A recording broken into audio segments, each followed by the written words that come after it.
Dear Carolina Hurricanes and Tampa Bay Lightning, Mm-hmm. I was profiling, and profiling is wrong. Yes, it is. Let's go.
I can't do it. We'll do it live. Do it live!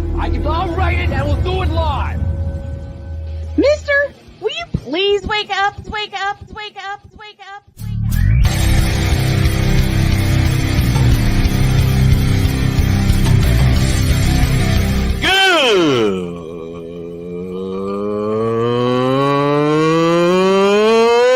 Good morning!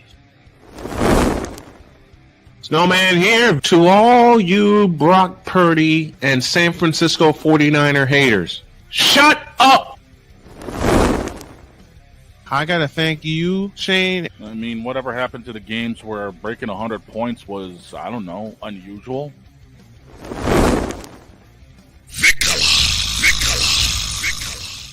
There was one word to sum up the All-Star weekend. Trays. Cause we take this job so serious. Splash Brothers, yes. Ray Allen, replace him with Steve Kerr. Reggie Miller, yeah.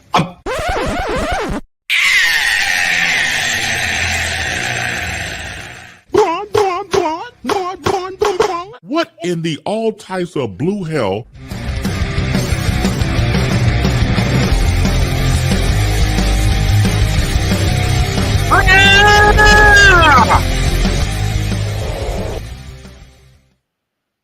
All right, let's get this party started. Good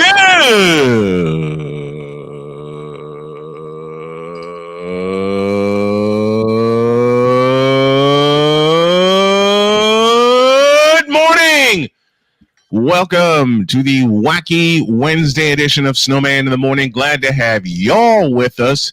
We welcome everybody watching on Mosaic TV as well as the Worldwide Sports Radio Network and Zebo TV. And this portion of Snowman in the Morning is presented in part by BetUS.com. BetUS.com, where the games begin. Droid is with us. Vicala is with us. Shane is not. The brother is battling a massive migraine headache, and anyone that has dealt with migraines, it is not fun to deal with at all. So to our brother Shane, get well, get rest, and hopefully we'll have you back tomorrow. I'd have a migraine too if I lost 4-0 to the Nashville Predators. I was gonna say, I think he rewatched the Jaguars versus Patriots game. No, but shut up. 4-0 by UC Saros. On a serious note, I want to start out by saying we clowned Deshaun Watson, and rightfully so. But I really do hope that he gets better. I hope that he has a speedy recovery, because I saw that injury. Holy moly! I do not wish that on my worst enemy. I don't either. And it was funny because I had to, because I felt like I was separating myself from my human side to my football fan side, especially when I heard the interview with Jameis Winston. Yes. And I was like, you know what? I applaud the man, because he's right. As a human being, you don't want to cheer someone for getting hurt like that, especially No. the injury that he suffered. And that's not right. No. That's not right. No. So It's as not. a human being, I'm like, It's like yeah, you said, it as was much as we clown Deshaun Watson, Right. we wish nothing but a speedy recovery and a healthy recovery for him. and then for the joke side of a football fan side, I just wanted to say, Jameis, you shut up. You suck too. There's another player that I want to wish a speedy recovery to, and his name is Brandon Ayuk. Oh my god! I saw the ACL. play that he got hurt. ACL Oh my and God. MCL. I'm Yeah. surprised his leg was not broken. I'm glad it wasn't, but when I saw the hit he took for that injury Mm-hmm. and his knee buckled, now I got not I okay saw knees myself. it. I saw it live because I called that game. Mm-hmm. Wait, hold on. No. Joy called that game. I'm sorry. Me and I was just Vicula sitting called that here. game. I was just sitting here letting the game watch me Mm-hmm. because after Georgia Texas wore me out, I was just worn out. And I don't know. I saw that going injury. In NFL, why are there so many injuries? We talked about Yeah, and we were afraid this year, all of us, we were afraid this would be the year of injuries. And it certainly has been. And it's proven true because we've lost some big names. And also a shout to Andy Dalton and his family. Mm-hmm. They were involved in a car accident. Oh my God. So nothing but well wishes from us. As much as we joke around with the teams and the players that we do from a football standpoint, from a human standpoint, we are just please get better, guys. Please get better. I think this season love that is all holy. Please get better. I think this season has shown us, if nothing else, this ain't ballet. This sport is a no, and it causes massive injuries. My gracious. Mm-hmm. Also, let me give a shout to the playmaker Darnell Sollins. Mm-hmm. He was scheduled to join us this week, but the brother is down with a severe cold and the flu. So man, everybody's taking the hits today, and I hate it. I freaking hate when this happens. Mm-hmm. When so many people take hits. You know what I mean? It's not fun. No, it is not. And it's not fun at all. I've seen 2 back injuries to the legendary Joe Montana. Yes. And he came back from both of them. Mm-hmm. Okay. Which made him, from football standpoint, a legend in my eyes. Mm-hmm. Because I've seen people. I used to work at the University of Chicago Hospital. Mm-hmm. I've seen people with the back injuries that Montana has suffered. And honestly, some of them didn't make it. It changes them. It does, man. It changes them. It does. It does, man. Seeing what happened to Hutch against the Cowboys, and then seeing what happened to Ayuk and Deshaun, it was like, oh my God, what is happening? Man. And I think we talked about it in preseason, like the fact that there wasn't a lot of play in preseason. It's going to cause issues come the regular season. Yeah, we talked about it before with the lack of preseason practices and preseason runs and things like that. Mm-hmm. They should have kept it at 16 games. They should have kept the schedule at 16 games and the preseason at 4 games. Yeah, so that everyone could get ample reps of what it's like to be in competition, because this is gotten bad. Jory, to answer your question, yes, this is Pumpkin. Hi, Pumpkin. Hi, Pumpkin.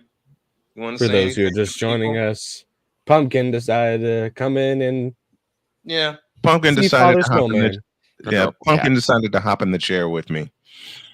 I've had Pumpkin on the air with me.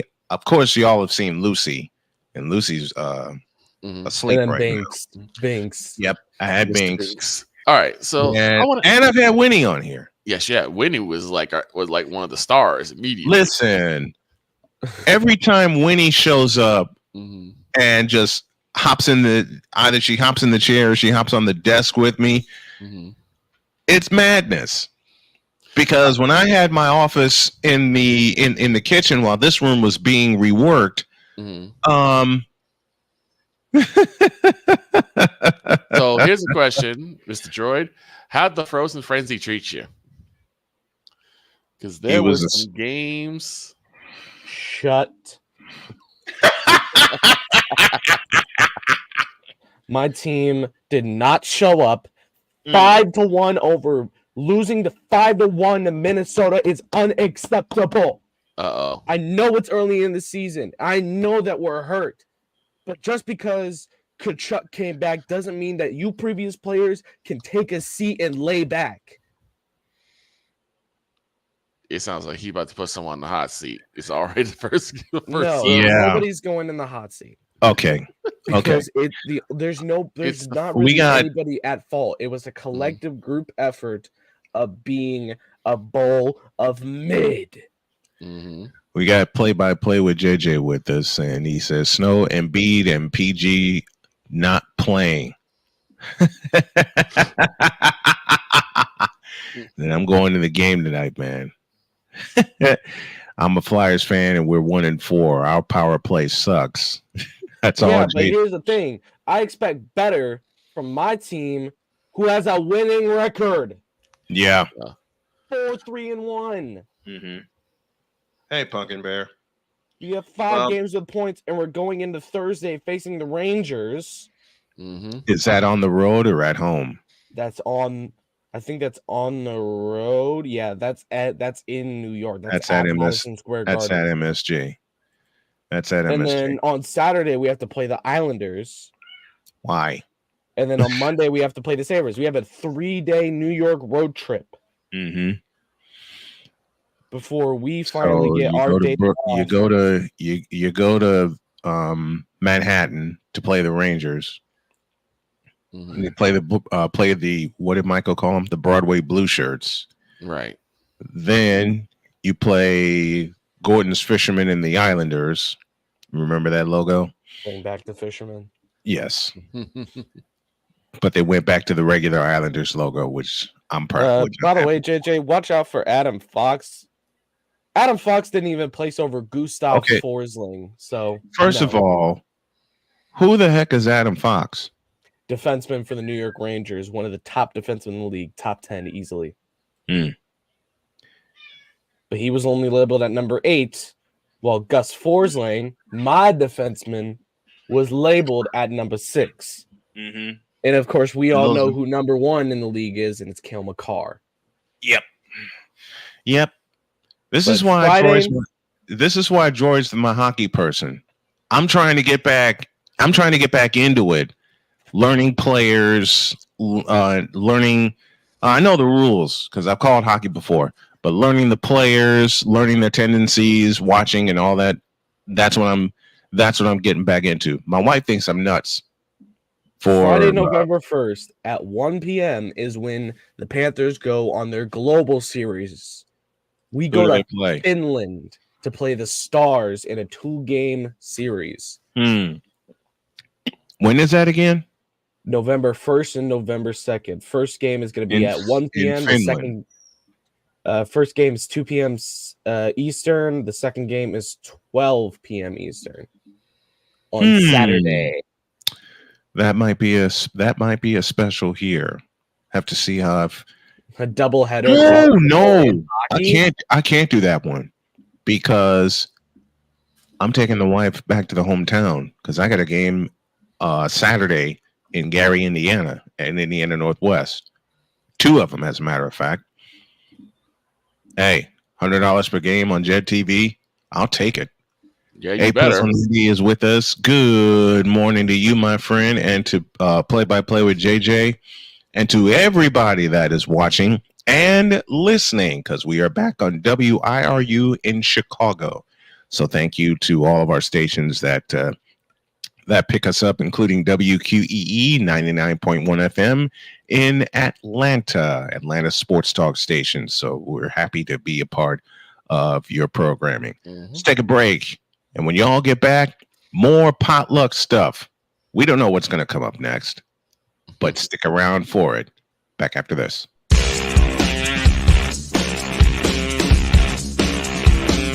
This is Snowman in the Morning.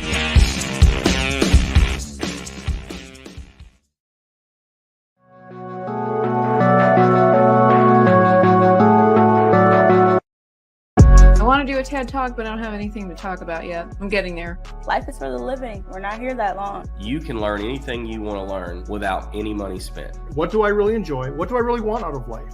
I am your host, WIZE. Are you in a life holding pattern? Well, this is for you. Welcome to the Stuck in My Mind podcast. Live every Monday, Tuesday, and Wednesday at 4 p.m. Central.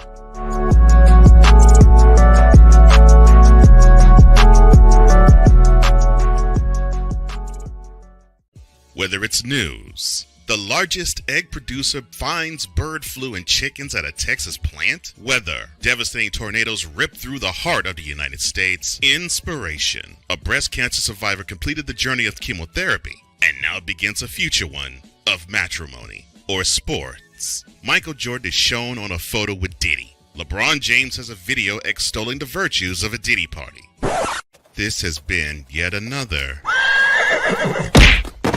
Beating a Dead Horse presentation. We got you covered. BS3 Network, in association with Comey Media Incorporated, proudly present The Morning Shift with Cole Johnson.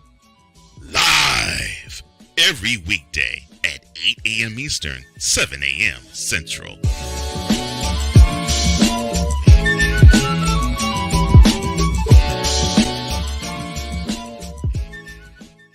Whether it's the men's college game, the way that this season has been going, yeah, anything is possible. The women's college game, and how passionate Angel Reese was at that press conference, they got their mojo now. The WNBA, AJ Wilson, Brianna Stewart 1 and 2, followed by Brittany Griner, Aaliyah Boston, Jackie Young, or the NBA. The Lakers had a 0.8 chance of winning. And then what happened in the fourth quarter?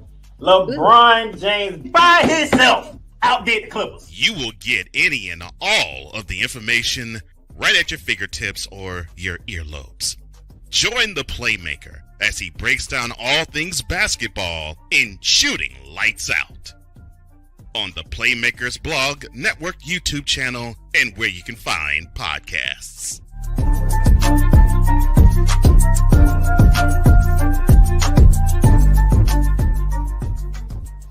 Join the transporter to Hades. Your butt and gut becomes one. Join the reformer of hooker whores. This is my daughter, Placenta Booty Johnson. Join the bronze car. Whenever you are in distress, take off your baseball cap and throw it in the air. Join your very own superhero of broadcasting, Chris Bass. So whatever color crayon they get, they palm it and do 2 circles, and that translates to I can beat up black people. As she takes you through the week's paces in Baseline. Live every Saturday at 8 a.m. Eastern, 7 a.m. Central, Pacific Time Zone people, just stay asleep when this is on live and just catch the recording. Oh, I'm sorry. Exclusively on the Chris Bass YouTube channel.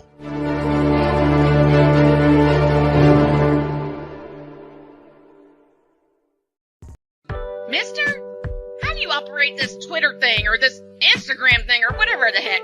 You're supposed to know all this stuff. Anyway, welcome back to the show.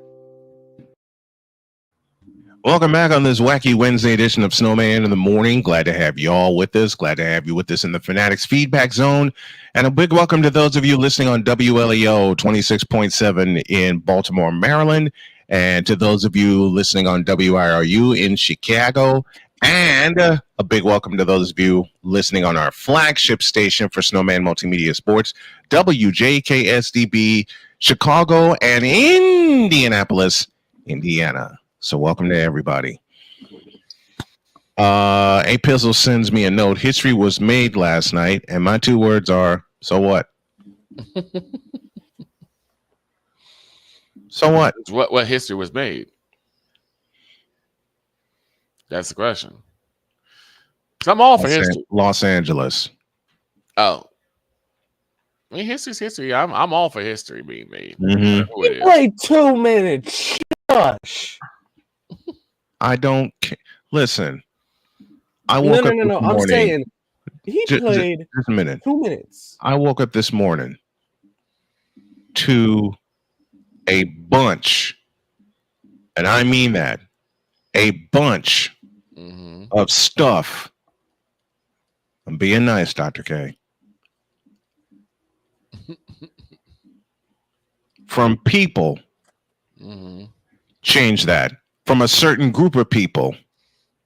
That we'll talk about today. That we will talk about later.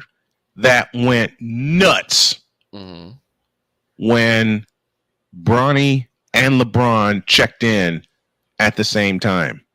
That was the history, huh? Let me just say, I don't care. Nobody does. I don't freaking care. But I have a simple question. Oh, Droid, you're gonna get some receiver help. We have a bit of oh my gosh. That's a big We got a bit of breaking news, folks.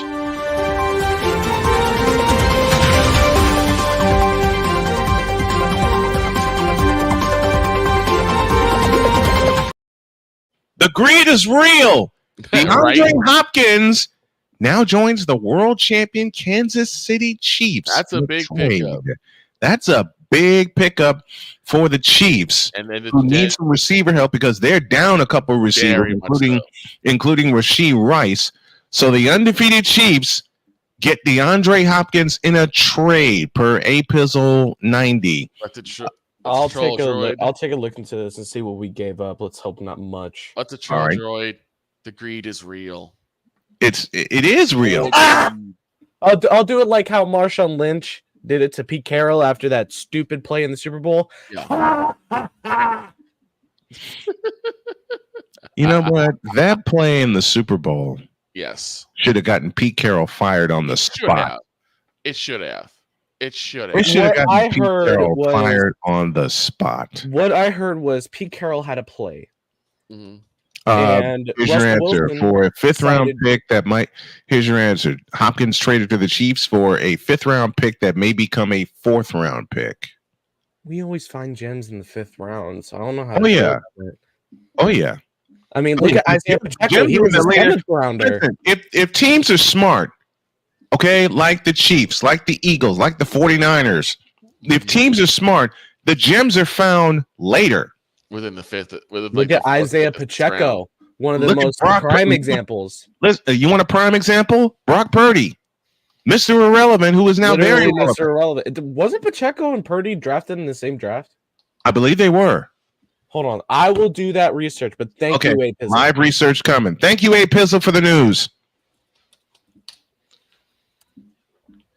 So Brock Purdy was a part of the 2022 draft class. And let me close this out properly.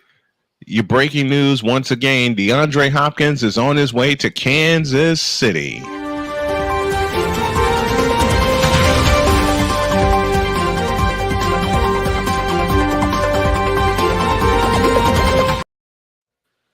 Yes, they were. Wow. Same draft, right? Seventh round pick 251. Brock Purdy was Mr. Irrelevant. 262. Yep. And they're both very, very relevant right now. Yes, they are. Isaiah Pacheco, running back. Oh, yeah. So, what's the update on Kareem Hunt is somebody I want to talk about. Okay, let's go. Kareem Hunt went from an essay. You both know what I mean by essay. Mm-hmm. Getting cut by the Chiefs because of those essays. Well, I think they were allegations at the time, and then they were confirmed to be true. The allegations, gotcha. Yep. And then he went to the Browns, played terrible. And we all know how that wound up. Mm-hmm. And then he became a second stringer behind Nick Chubb. Mm-hmm. He comes back to the Chiefs, and now all of a sudden he's back in his prime form. It doesn't make sense. Makes sense to me. Kansas City knows how to use him. It depends on the environment you're in. And even though he's injured right now and due to come back after the bye, the same can be said about Christian McCaffrey. When you find a team that knows how to use a player correctly, how many times have I said that, Victor? Yes. How many times have I said all the time? All the time. It also depends on the environment. Exactly. When you know how to utilize a player's strengths, that's when they're going to become their most dangerous. And it could be well after their quote unquote prime. Mm-hmm. And you want an example? You want an example? Mm-hmm. Here you go. DeAndre Hopkins, Christian McCaffrey. I really want to say Jalen Ramsey for when he went to finally took a team to the Super Bowl just by being an amazing defensive back. Mm-hmm. Like Jalen Ramsey, don't get me wrong, always been an amazing player. Yeah. But it's just he lost all my respect while he was in Jacksonville, saying hockey is easy. That's when he lost my respect. How dare you? You know what? Fair enough. And then you look at Jalen Ramsey now. Fair enough. All right. Fair enough. You don't say stuff like that. You see steam coming out of Droid's to the ears. Fanatic, How dare you? You see steam coming out of Droid's head. Yep. After that statement. Good Lord. The Fanatics feedback zone. Hello. Sick Diggy says good morning. Sick Diggy is here. Good evening and good night. Yep. He's here. Epistle, we're talking about how coaches use players. He says Andy Reid knows how to use them. Very true. Look at him now. That's why Andy Reid is a legend. Okay. Yes, he is. You know who Andy Reid reminds me of? In so many ways, he reminds me of Bill Walsh. Yeah. Oh, he reminds me of the late great Bill Walsh, and I'll tell you why. He knows how to get the best out of players. That's first. Mm-hmm. Secondly, he knows how to use players within the offense. Mm-hmm. Within the offense they're putting together, because the Chiefs use a glorified version, and it works, of the West Coast offense. I still laugh my head off whenever I think about Andy Reid being in the movie Lady in the Water. Yes. You also got to realize, like, the fact that without Rashee Rice, without Marquise Brown, without Juju Smith-Schuster, without Isaiah Pacheco on that offense, including, I think we had an O-lineman out. I think that was McCade as well. Mm-hmm. And then you also have Jalen Watson out on the defensive end after that game. Mike Dana, Charles Omenihu, he still hasn't come back from his ACL. Yep, Charles Omenihu. Yep. And then BJ Thompson on the D line as well has yet to come back. We are hurt. And the fact that we are the only undefeated now is making people upset. And I just laugh in their face because it's not making me upset. It's making people who accuse the Chiefs of cheating. There you go. Let me say this. As much as I pick on Droid for the Chiefs, I love watching them. Okay? One big reason is Patrick Mahomes. Yeah. I love watching Patrick Mahomes. In fact, my wife has a second team now, and it's the Chiefs, because she loves watching Patrick Mahomes also. When we did the Super Bowl, and my wife came in here and she says, okay, who are you picking? You picking the Chiefs or the 49ers? I said, honey, I truly don't know. Right. She looked at me and said, what? You don't know who to pick? No, I don't. Not when you because you have those two teams, even though the Niners are really beat up right now. Mm-hmm. As far as the NFC goes, my statement remains, and it applies also to Kansas City. To be the champs, you got to beat the champs. You got to unseat the champs. And you got to beat them in January. I will say this. If the 49ers make it to January and get in, watch out. That's all I'll say. I've seen this movie before, and it happened twice. in back-to-back years, 2021 and 2022. And remember, 2 years ago, as long as we're talking about the 49ers, 2 years ago, they were 3-5. They were 3-4 after they lost to Atlanta 28-14. And Carl Johnson said, "What do you think they're going to do?" I said, "That's easy. They're going to run the table."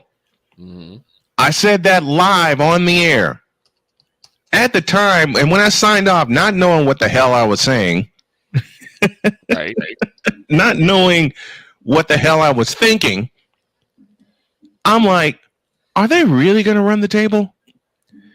Well, guess what? That's like what they did. They got healthy and they ran the damn table. And they're sitting at 3-4 right now. I will say it with the same. I will say it with the same kind of fear, but confidence. I think they're going to run the table again.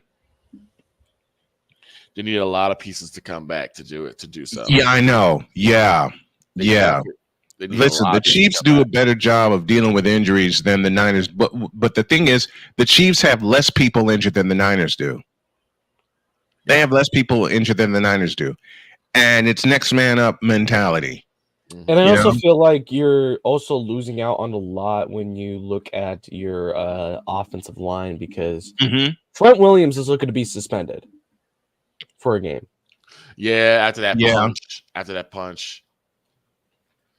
And me and Victor watched that live, and we were like, they're definitely getting suspended. I know both Cook and Williams should have been disqualified, in my opinion. Yep.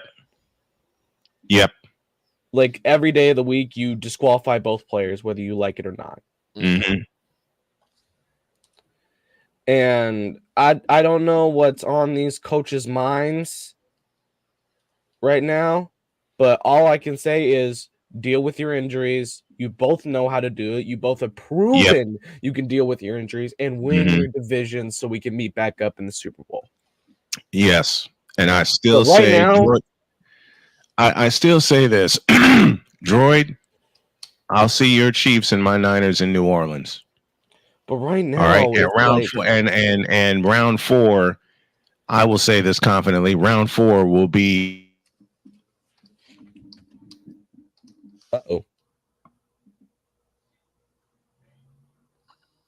Victor, can you still hear me? I can hear you. It's fine. I think Snowman froze a little bit.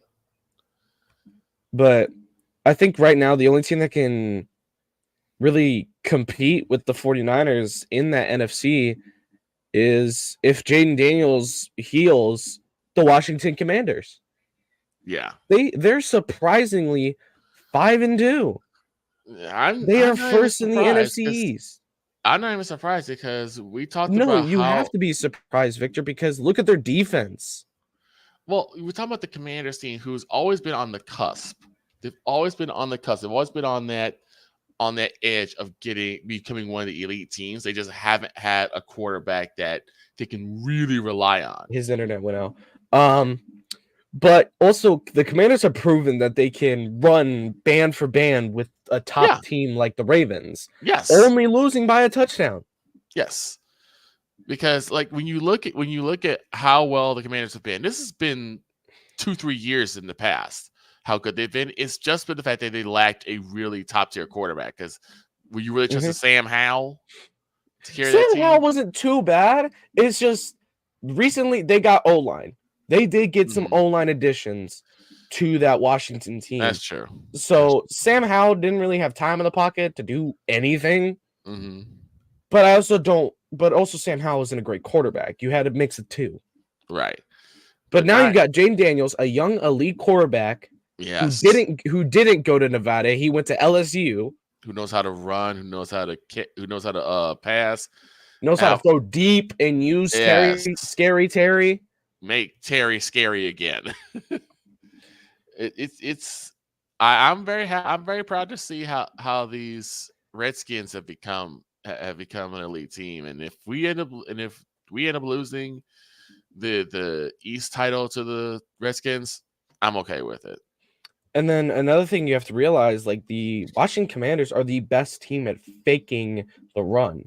They have the best play action in the league right now because Ron Rivera had a terrible play action. Well, Ron Rivera, let's be honest. Ron Rivera wasn't really a offensively minded quarterback. The reason why he even got the head coach job, head coach, the reason why he was picked up by Carolina and then picked up by Washington was because of what he did in Chicago as a defensive coordinator.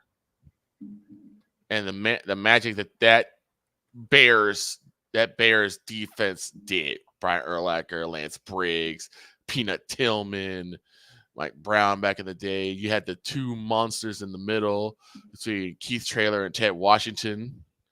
You had an elite defense team, and you had a very good defensive-minded head coordinator, which now they tried to push to the head coach role, and it's like, this guy don't know offense.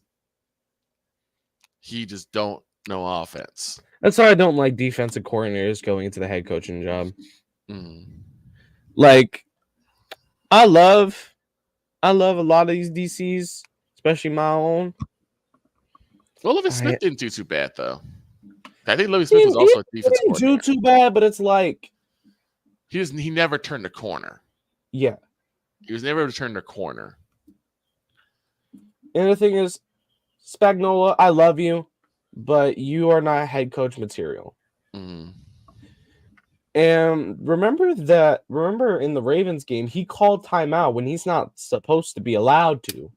And people were complaining about that. And I think one thing is you can compare this Chiefs team to the likes of the Patriots dynasty.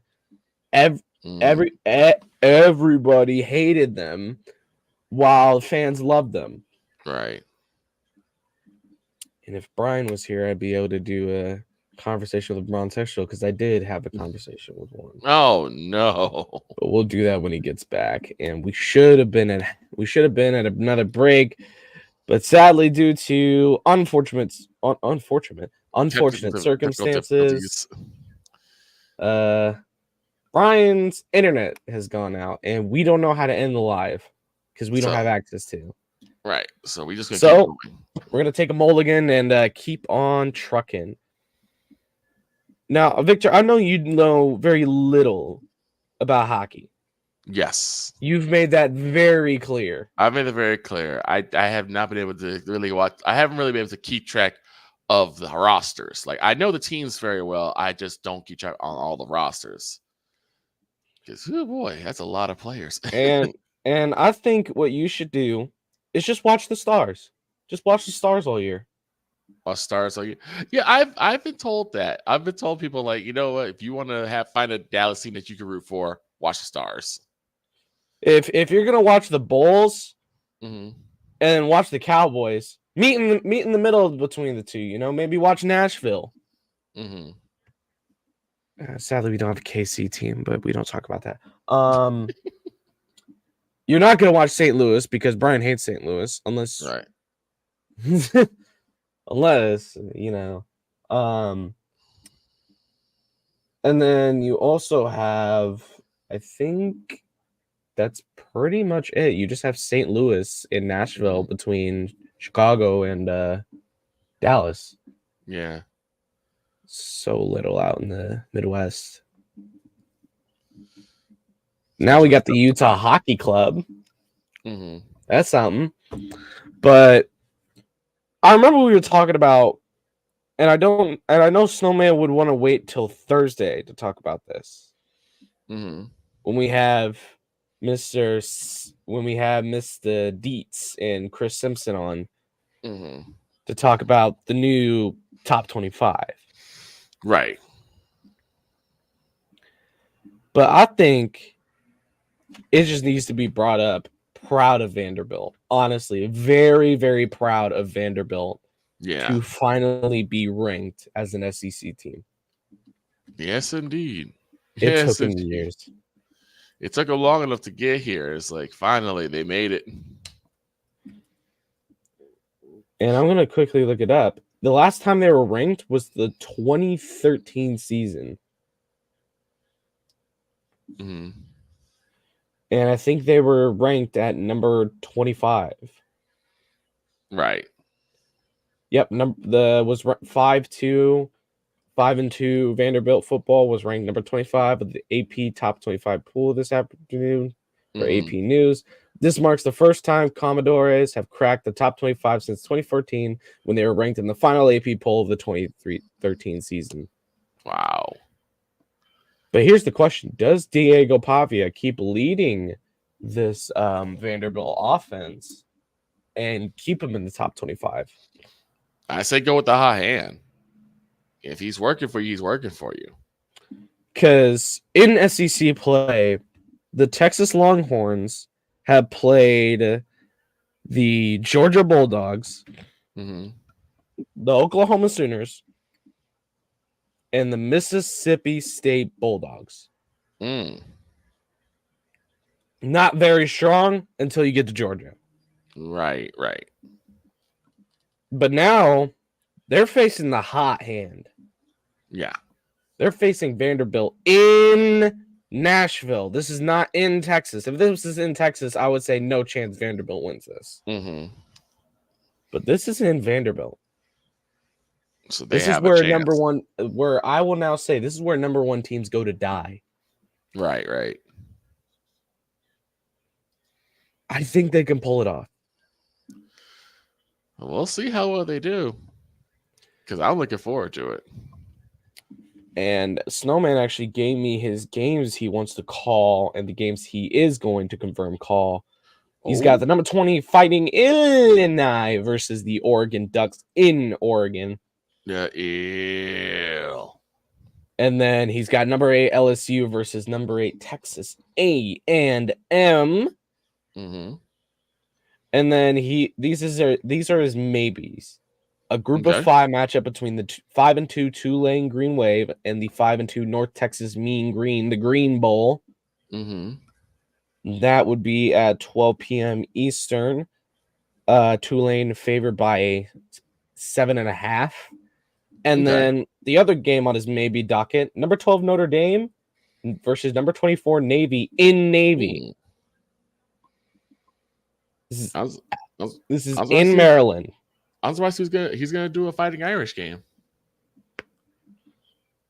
I don't know. He said he really wants to do the Green Bowl, but also the Notre Dame Navy game is very tempting because not only is it a ranked matchup, so it's headlining, but also because you're playing at Navy.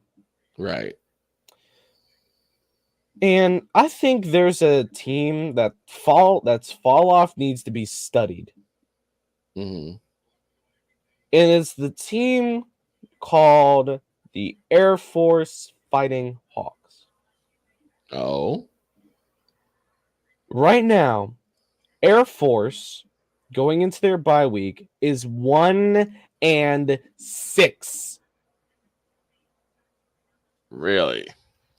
Ouch. They are 1-6. Let me say that for those in the back of the field at Arrowhead. They are 1-6. They are last in the Mountain West. They are 3 whole games behind the top 5 of UNLV, Boise State, Colorado State, San Diego State, and San Jose State. Which are all teams moving to the Pac-12. And we have the big dog, Shane Lake, in the Fanatics feedback zone saying couldn't get back to sleep because of the godforsaken migraine. You are all good, brother. If you're wondering why I am at the front of your screen shader, Brian's internet went out. Victor is in the back with me, though. So this is basically just like me and him having the conversation like we did on the Grilled Sportscast Network, which we are streaming on. Let's quickly review each conference's, standings. Right now, the A&M Aggies lead the SEC. Okay. They're 4-0 in conference play, and they're 6-1. The LSU Tigers are just behind them with 3-0 in conference play and 6-1. The Bulldogs have played 5 total games in SEC play and are 4-1. So your top 10 in the SEC rounds out as Texas A&M at 1, LSU at 2, Georgia at 3, Tennessee at 4, Mizzou at 5, Texas at 6, Vanderbilt at 7, Alabama at 8, Mm-hmm. and then Arkansas at 9, and your Florida Gators finally get into the top 10 in the SEC. And then behind them, you got the Gamecocks, Ole Miss, Oklahoma, and then you got Kentucky, and then you got Auburn, and then you got Mississippi State having the worst season that they've had in a long time. Right. Looking at your Big Ten is where I think, what did Indiana do to be elite now? Because they are 4-0 in conference play, 7-0 on the season, just like the Oregon Ducks. Mm-hmm. Yeah, I wish I knew, because my gracious, they have been on a tear. They destroyed Nebraska, Mm-hmm. destroyed Northwestern, destroyed Maryland, and unsurprisingly destroyed UCLA. Mm-hmm. But even after some of their big wins, like their win against Maryland, they dropped in the rankings still. Right. They went from 13 to 23rd, and then to 16th, and then now they're back at number 13. Okay. And unsurprisingly, the worst college football team right now is, I think it belongs to Purdue. Unsurprisingly, the worst. Stick to basketball. Right. I'm saying that as a KU fan too, but at least we're not bottom of the league like Oklahoma State. Oh wow. Yeah, Oklahoma State is 0-4, but 0-4 in conference play, 3-4 overall. Mm-hmm.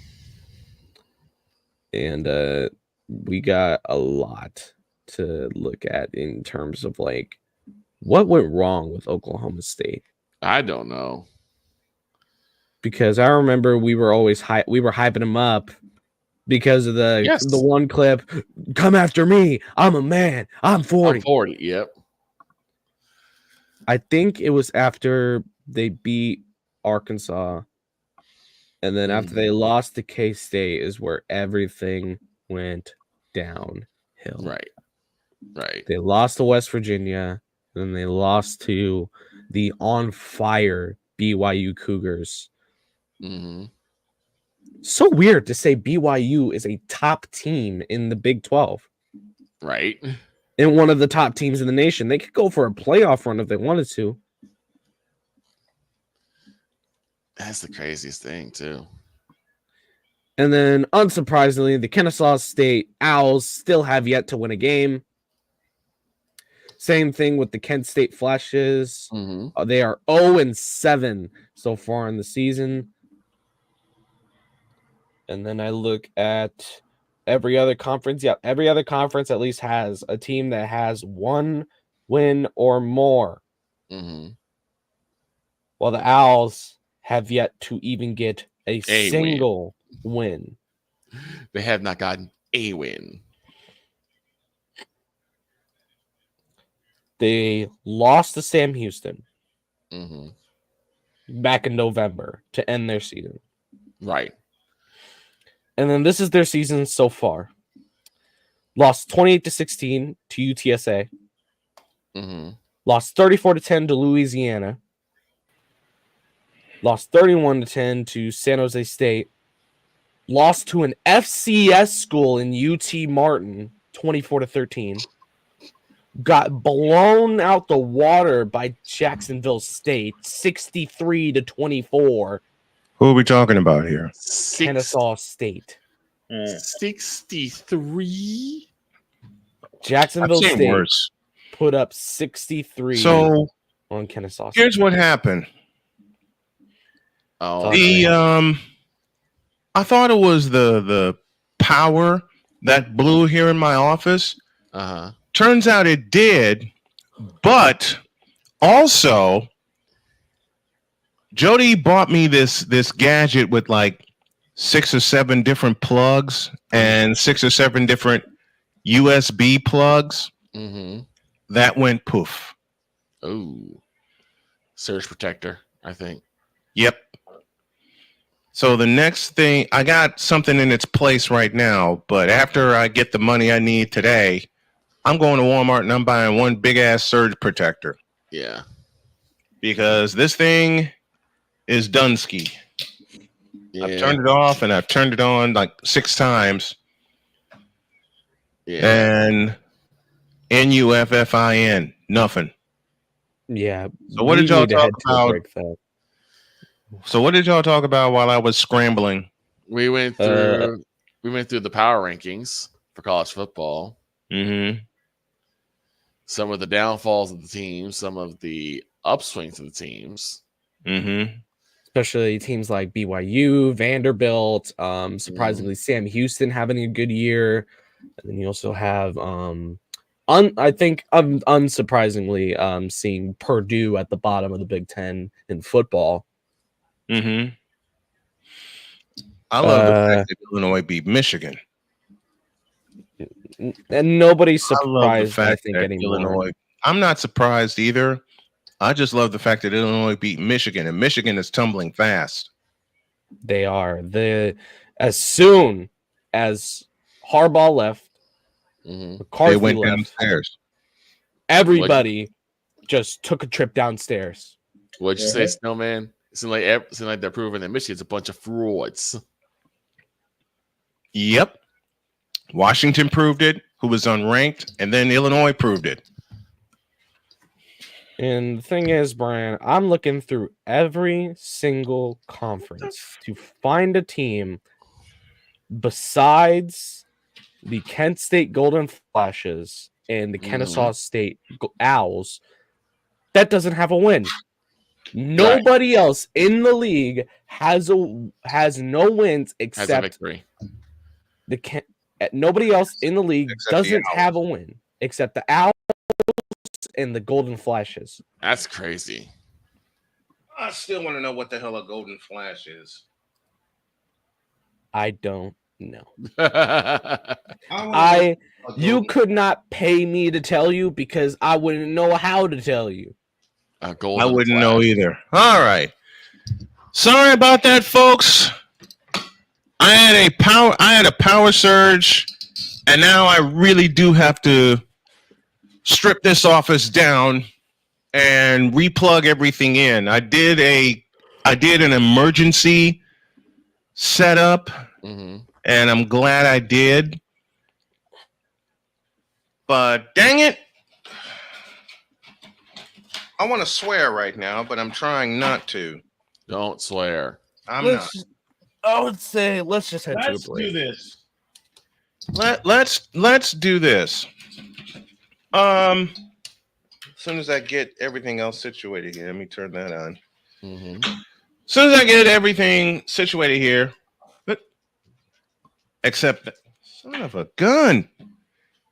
You know why it's plugged? You know why it's plugged into here. That's why it won't work. This is the reason we call this a potluck day. Yes, we do. And I had a fear of that. I had a fear of that when I woke up late this morning. Holy catfish! Hold on a minute. See, this just shows the bronzosexuals are attacking. Everything's crashing. As I said, holy catfish! This just shows this shows that the bronzosexuals are attacking. Hold on. Not only are the bronzosexuals. Look at what Shane just said. Hell no! You are not getting in here, Shane. You need to rest. You need to rest, brother. You need to rest. I'll tell you what. We're going to take a break. I'm going to get this together. And then I have an idea. Okay. In which my beautiful wife goes, uh-oh. Yes. Because you know she's our coordinating producer. Yep. Every time she hears me say, I have an idea, she goes, uh-oh. And then she sees the evil smile on my face.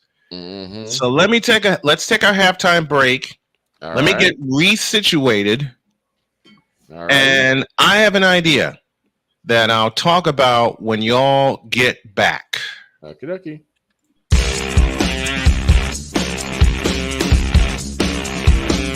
This is Snowman in the Morning.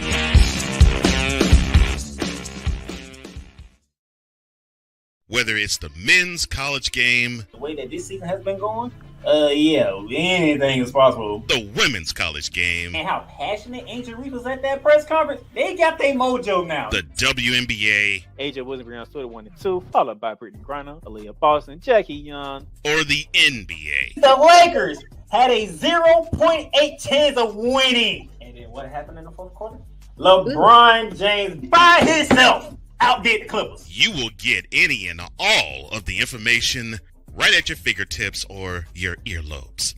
Join the Playmaker as he breaks down all things basketball in Shooting Lights Out on the Playmaker's blog, network, YouTube channel, and where you can find podcasts.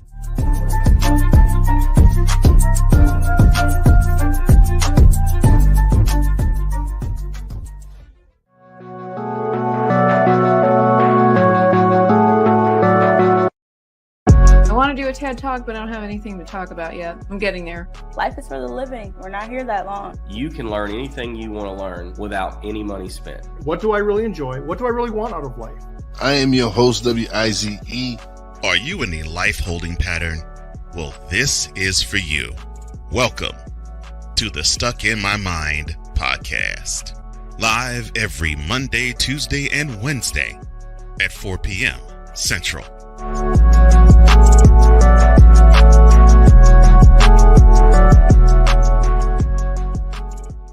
Join the transporter to Hades. Your butt and gut becomes one.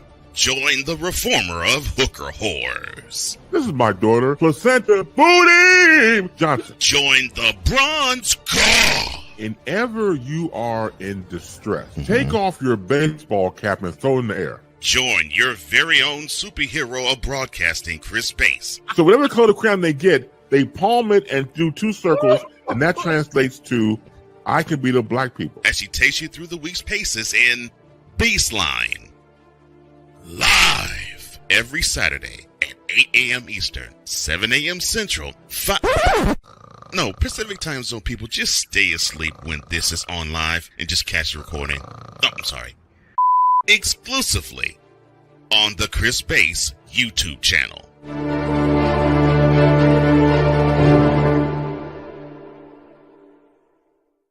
Here's an important message from the Diabetes Solution Center. Do you like pricking your fingers to test your blood sugar levels? No one does, but it's important to maintain your health. And now, by wearing a small remote device called a continuous glucose monitor, or CGM, you don't need to prick your fingers anymore. It's easy to use and helps you make more accurate diabetes treatment decisions. If you are testing your blood sugar 3 or more times daily, injecting insulin, or using an insulin pump, call the Diabetes Solution Center right now. And if you have Medicare or most major insurance coverage, you may be able to get a new CGM at little to no out-of-pocket cost. Shipping is free, and we'll even bill your insurance company for you. If you are testing your blood sugar 3 or more times daily, injecting insulin, or using an insulin pump, call the Diabetes Solution Center right now to learn how to end the painful finger sticks and get your own continuous glucose monitor, or CGM, at little to no out-of-pocket cost. SeatGeek is the ticketing app for fans like Boomstick Lady. No free throw is safe from the roar of her sticks. SeatGeek helps her find a seat in the direct eye line of the shooter so she can sit where her boomsticks make the biggest boom. Everybody okay? SeatGeek handles the tickets to sports, concerts, and more, so fans can fan. Whether it's news, the largest egg producer finds bird flu in chickens at a Texas plant, weather, devastating tornadoes rip through the heart of the United States, inspiration, a breast cancer survivor completed the journey of chemotherapy, and now begins a future one of matrimony or sports. Michael Jordan is shown on a photo with Diddy. LeBron James has a video extolling the virtues of a Diddy party. This has been yet another beating a dead horse presentation. We got you covered. BS3 Network, in association with Comey Media Incorporated, proudly present The Morning Shift with Cole Johnson. Live every weekday at 8 a.m. Eastern, 7 a.m. Central.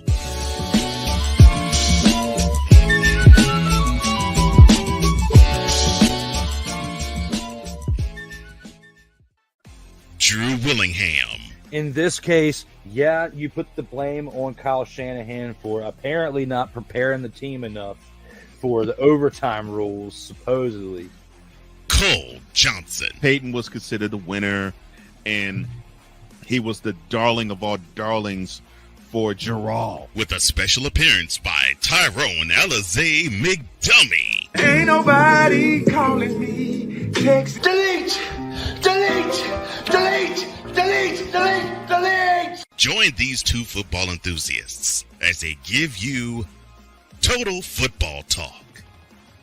Live every Monday at 4 p.m. Eastern, 3 p.m. Central on the Sertoba Media and the Comey Media YouTube channels.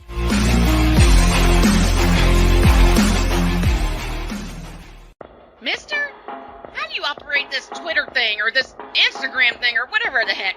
You're supposed to know all this stuff. Anyway, welcome back to the show. Why are you out of bed? And of course, I am one of the hardest working producers in the business. That's why you've got me here. So kiss it. I'll ask again.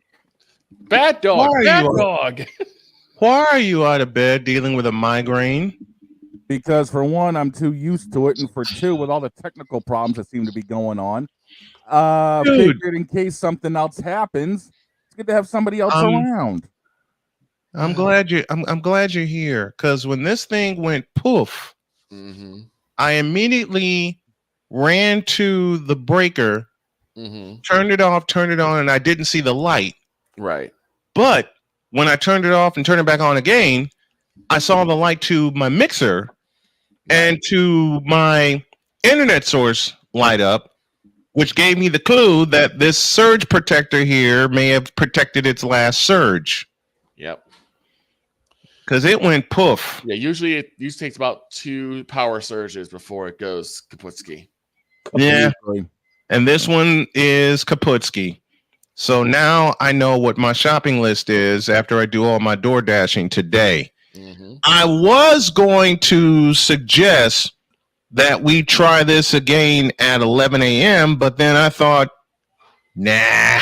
We're already This is a potluck. This is a potluck episode, and the podcast will be as such. The podcast version of this will be as such, so screw it. I got things to do, and Shane has rest to get. So as long as Shane is here, let's catch him up on everything, and we'll do this whip around style.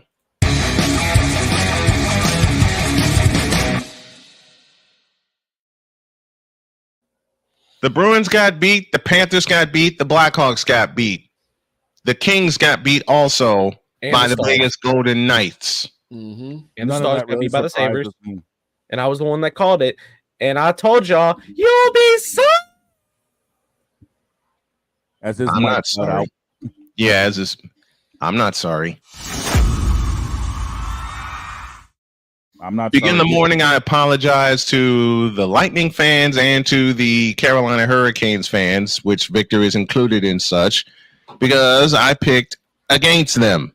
Oops. I was wrong. We are. Something tells me our picks in the NHL went straight to hell last night. And then some.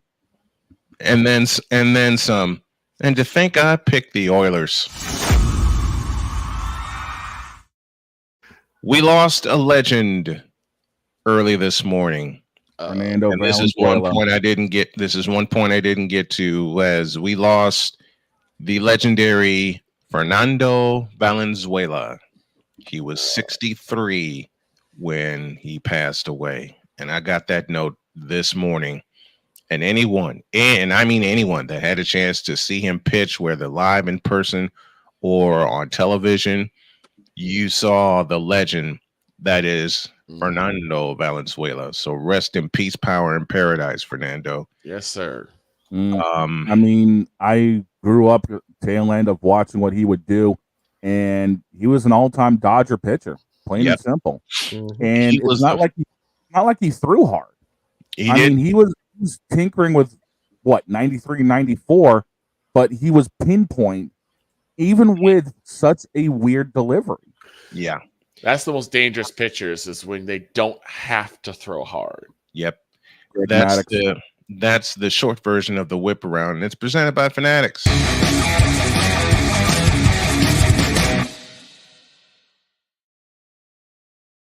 Do us a favor, folks. We got a challenge going. Let's try to get 1,000 subscribers by week's end to this youtube.com/@SIT morning, which is where the YouTube version of this show will air as soon as we hit the monetization level of 500 subscribers, and on our way to 1,000, because Snowman Multimedia will become an exclusive play-by-play channel as soon as that goal is reached. And we want to reach it by the end of the week. And I want to help the guys out because Victor, Droid, and Big Dog, they all work so hard to help me put this show on. Dr. K, I love you, darling. Thank you for being the coordinating producer. And thank you to Cole Johnson for being the co-EP of this extravaganza with all the elements that he put together and some that he taught me to do. Wouldn't be here. We wouldn't be celebrating our 11th season without the people who helped us get here. And I appreciate every single one of you. Let's take a break. And when you all get back, oh boy. Oh yeah. Maybe I should have slept in.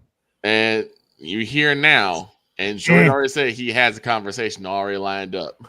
Oh hell. I got a few of them lined up. Here we Back in a deuce.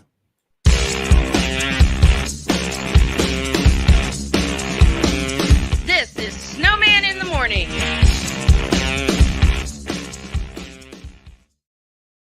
Here's an important message from the Diabetes Solution Center. Do you like pricking your fingers to test your blood sugar levels? No one does, but it's important to maintain your health. And now, by wearing a small remote device called a continuous glucose monitor, or CGM, you don't need to prick your fingers anymore. It's easy to use and helps you make more accurate diabetes treatment decisions. If you are testing your blood sugar 3 or more times daily, injecting insulin, or using an insulin pump, call the Diabetes Solution Center right now. And if you have Medicare or most major insurance coverage, you may be able to get a new CGM at little to no out-of-pocket cost. Shipping is free, and we'll even bill your insurance company for you. If you are testing your blood sugar 3 or more times daily, injecting insulin, or using an insulin pump, call the Diabetes Solution Center right now to learn how to end the painful finger sticks and get your own continuous glucose monitor, or CGM, at little to no out-of-pocket cost. Quinn. Moment of clarity. I haven't watched BT in years. KP. Drake needs to come back with another triple platinum album. E Digger. And then you have Ray J. Like, I can't stand that River Cricket. The Guru. Okay, the level of crack she's smoking, I don't want it. BS3 Network proudly presents the Knucklehead Chronicles podcast, where from card tips to hot topics to meat beef of the week, anything goes. Live every Sunday at 2:30 p.m. Central.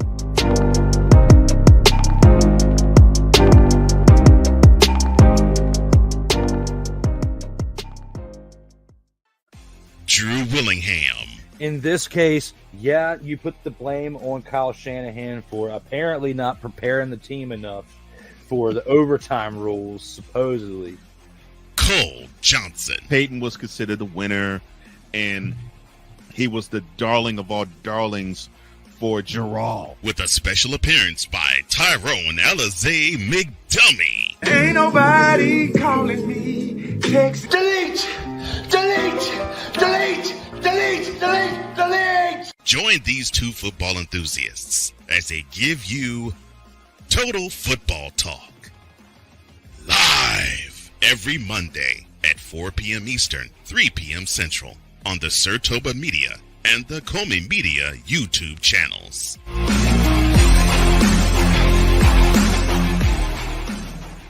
Alicia. You can't hold somebody to that standard if you haven't voiced what you want and what you're needing from that. Mika. If you're not communicating expectations, you're waiting for your feelings to be hurt. Nicole. A lot of people don't want to take the time out to be alone and to get themselves together. Ivan. You got to be willing to work through stuff. And from the jump street, y'all done had problems. Maybe you don't need to be working through those. BS3 Network proudly presents Queen 3 and King podcast. Live every Tuesday at 7 p.m. Central.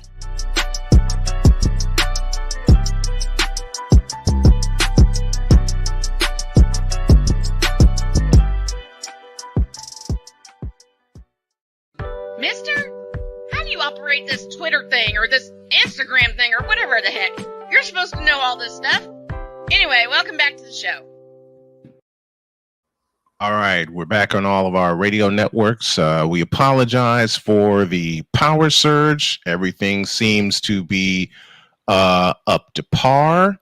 My daughter just gave a look and she says okay, but she also, and Dr. K sent me the same message. Dr. K is in Chicago listening in. She also says strip that office when you get home, and she's right. And I got to get a bigger desk also, especially with what I have planned for this office. All right. I had mentioned a lot of moving plans for me and Jody. They're going to happen, but they're going to happen after she gets her second master's and officially becomes Dr. K. She's working on a doctorate as we speak, and I am so proud of her. I'm proud of you, honey. I can't say enough how proud I am of you. And all right, here I go bragging on my wife again. She may not be a sports nerd like I, but she does love football. And of course, you know who her team is. That, of course, is the Indianapolis Colts. Yeah, we'll never live down an apology. So, yes. By the way, did you hear we've already got a game getting flexed this week?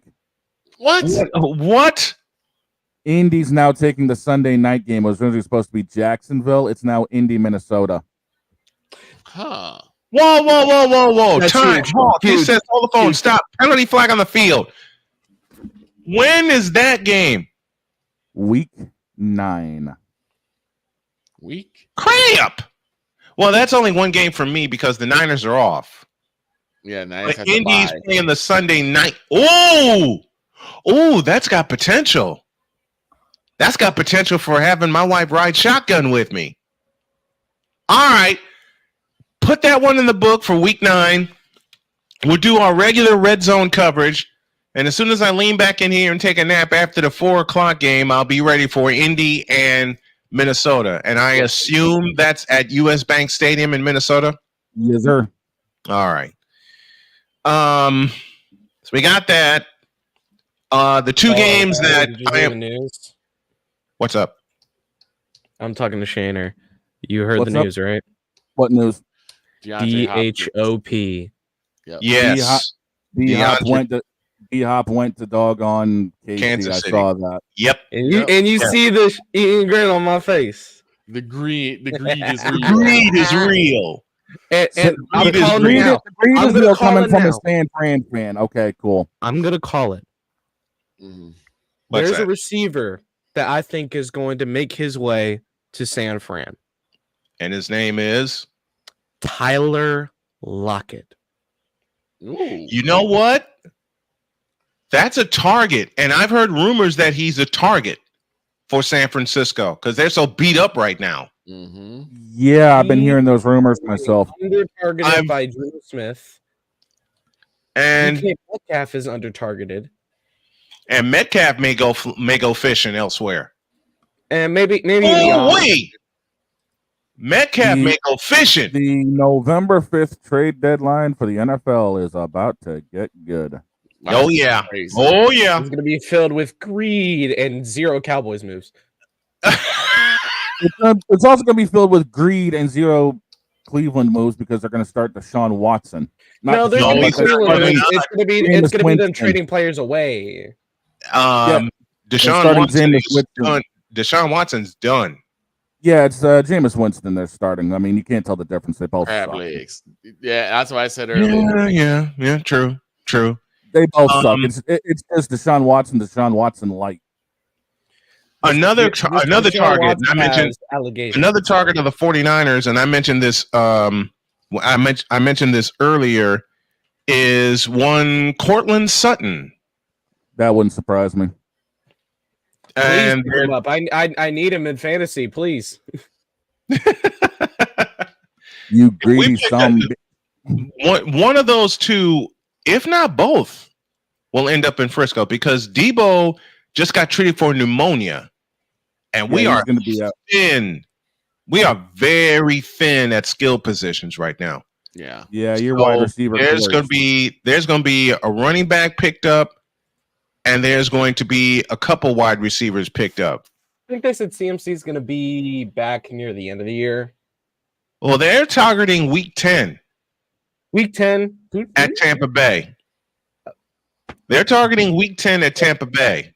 Dog walk. That's all that is.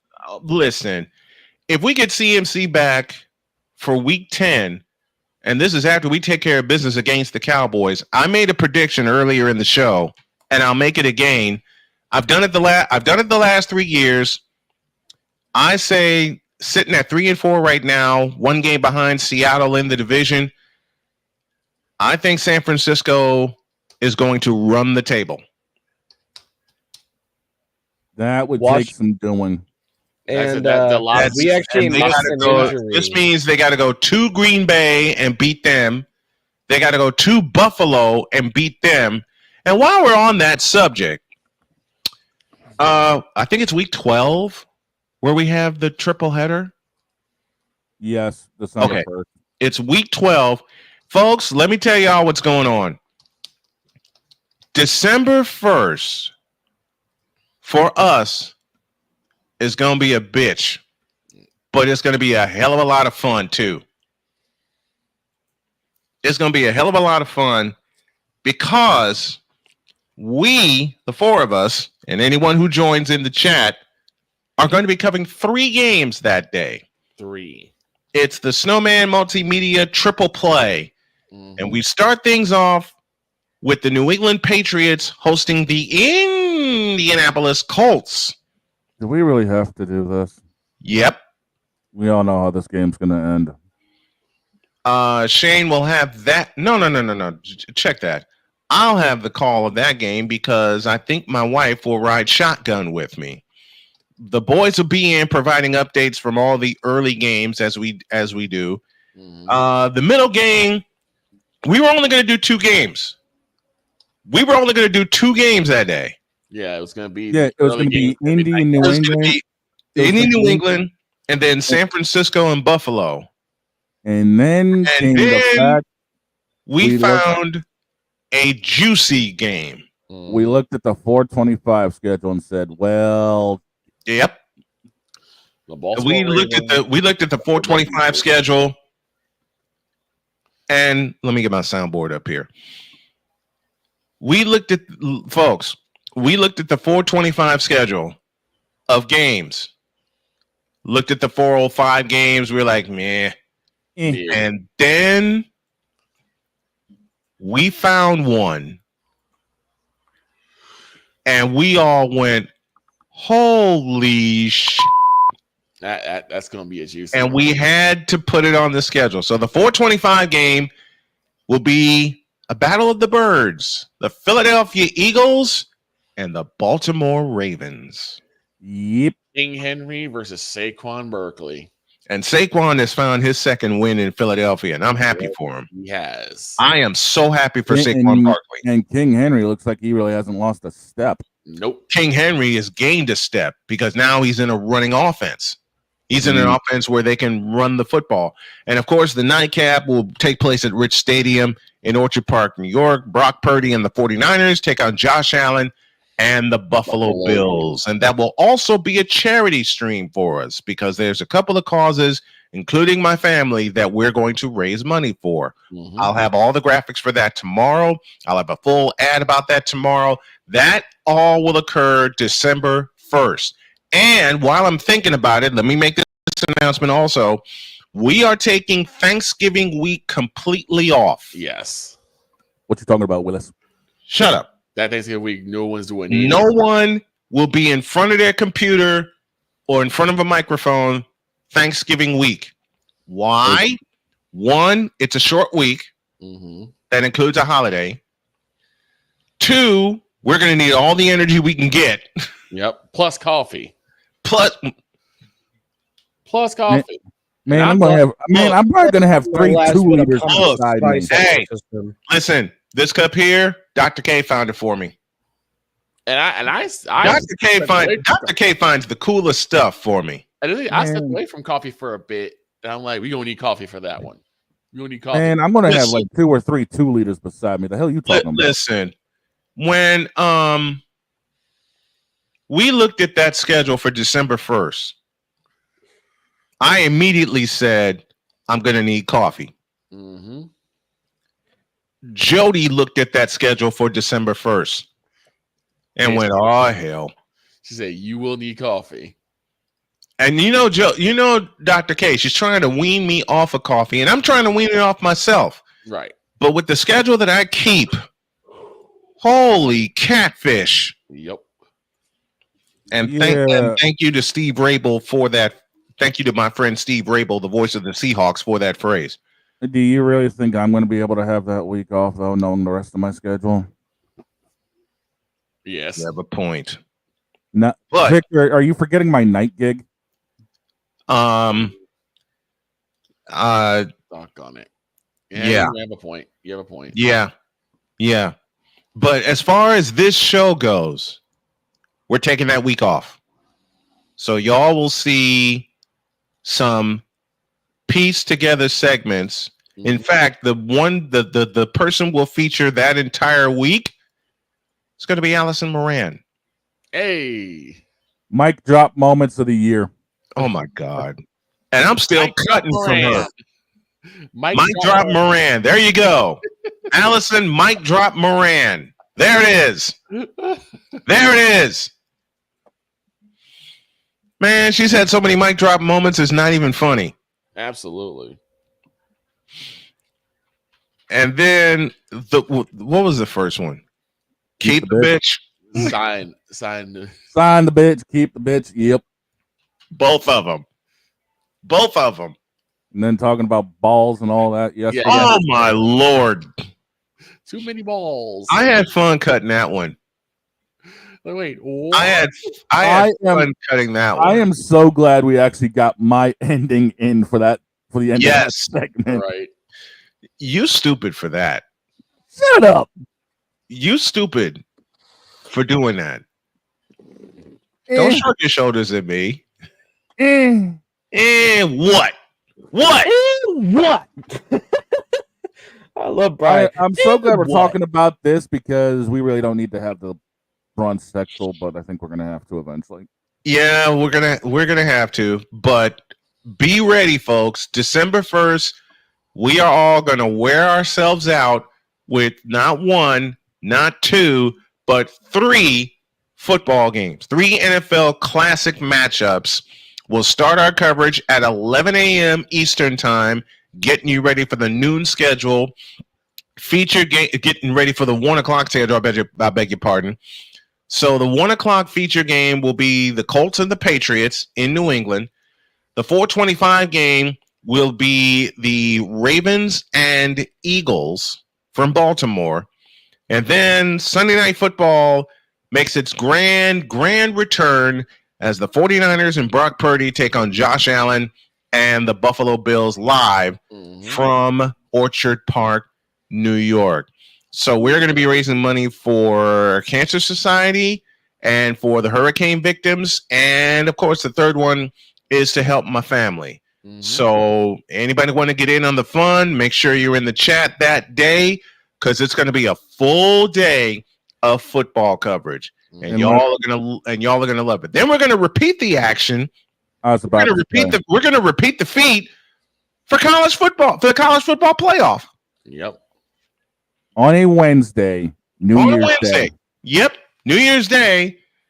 We're in here early. And Shane, I'll let you tell them the 3 games we got on schedule for New Year's Day. You had to ask when I don't have that notebook in front of me, but we all know that it's going to be your college football playoff schedule with the traditional games and bowls that are, as I'm getting everything in front of me here. Thanks for the random throw. You got to be prepared, dude. 3 hours of sleep. 3 hours of sleep. Shut up. Listen, I get it. Shane, I get it, man. I get it. All right, January 1st, since we're going to be breaking our tails, ladies and gentlemen, it is going to be from the Mercedes-Benz Stadium in Atlanta, Georgia. We all know the bowl game. We have that as the Chick-fil-A Peach Bowl. 5 at 1 o'clock. 5 o'clock, it is the Rose Bowl from Pasadena, California. And then at 8:45, it is the All-State Sugar Bowl from the Caesars Superdome in New Orleans, Louisiana. And we will follow the playoff all the way to its completion. And the championship game is in Atlanta? On the 20th. Maybe. It's the 20th of January. And it's in Atlanta? Yes, sir. I'm double checking that right now. Double check that for me. Double check that. January 20th. Let's take a look here. January, looking through the scheduling. January 20th, Mercedes-Benz Stadium in Atlanta, 7:30 p.m. Yes, it is in Atlanta. Okay. So that night, January 20th, we'll start our coverage at 5 and take you all the way to and through the national championship game. And Chris Simpson will join us on the call also. So stand by for a lot of football coverage, folks. College and NFL, as we will feature the college football playoff on the Grilled Sportscast channel and also the Snowman Multimedia YouTube channel. A pause for a break, and when we come back, you know what's next. Crap. Back in the deuce.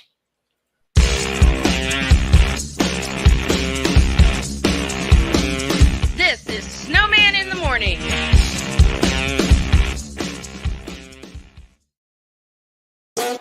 The original Think Drink is back. Level up with proven ingredients formulated to crush your competition. No gimmicks, no jitters, no messing around. Just high potency results that keep you moving day or night. There's a new nerd in town, and we came to play. SeatGeek is the ticketing app for fans like Boomstick Lady. No free throw is safe from the roar of her sticks. SeatGeek helps her find a seat in the direct eye line of the shooter so she can sit where her boomsticks make the biggest boom.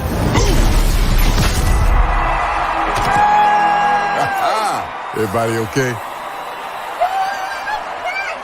SeatGeek handles the tickets to sports, concerts, and more, so fans can fan.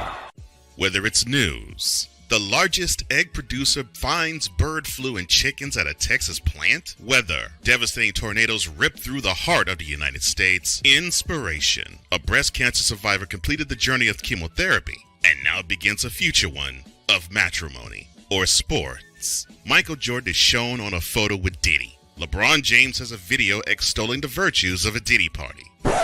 This has been yet another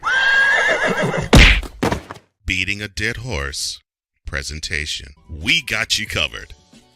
BS3 Network, in association with Comey Media Incorporated, proudly present The Morning Shift with Cole Johnson. Live every weekday at 8 a.m. Eastern, 7 a.m. Central.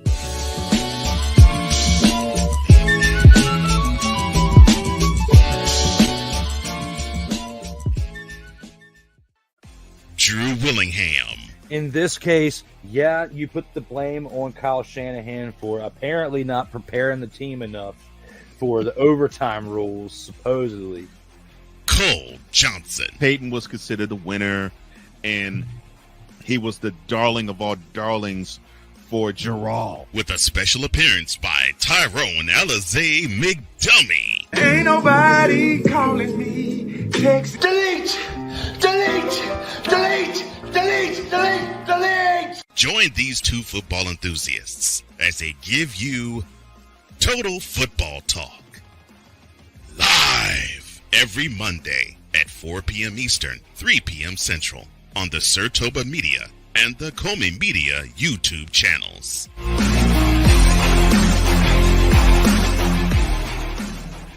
Nerd Focus. Smarter than energy. We were always hippies at heart, I guess, and that was one way that we showed it before we became full-time RVers. And we were definitely living small and minimally. What made us decide to go with Battleborn was everyone from their top leadership team down to their service department helped us so much the whole way through. Our relationship with Battleborn is so much more than business. And me and Dennis love to jam together. We've played together multiple times, and that's been an awesome transition. Be able to learn so much more about the business. Also, just make some awesome friends.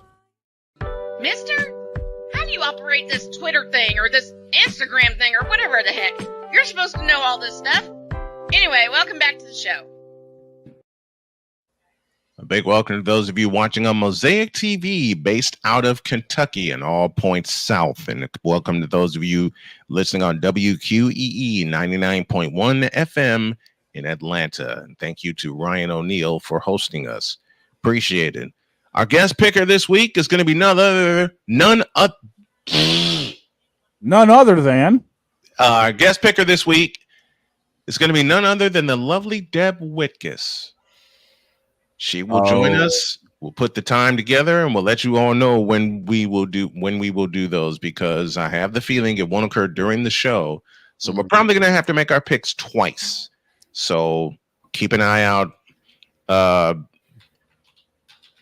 was in the middle of a message.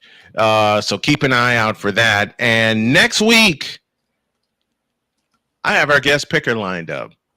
Oh, I didn't tell anybody because I wanted a confirmation first. Mm-hmm. Our guest picker next week, next Friday, is going to be none other than the great Rod Peterson. Nice. Hey, yo! Peterson of the Rod Peterson Show. He has agreed he will be our guest picker. He loves coming on to the show and talking sports with yours truly and the crew. So he's going to be our guest picker next Friday. And as I said, this Friday, Deb Whitkus will be our guest picker. And Shane is keeping track of all the guest pickers. And this is a lot of fun. Our picks are presented by, of course, by BetUS.com. BetUS.com, where the game begins. Now, I must. You know what you gotta do. This has been yet another Beating a Dead Horse presentation. Why? Because you know what day because it is. less LeBron, it is you. It is you. It has always been you. It always will be you forever and ever. And the church said, Amen. Amen. Brought to you by the City Field. And this moment of bronze sexual stupidity is brought to you by Hooked on Bronix.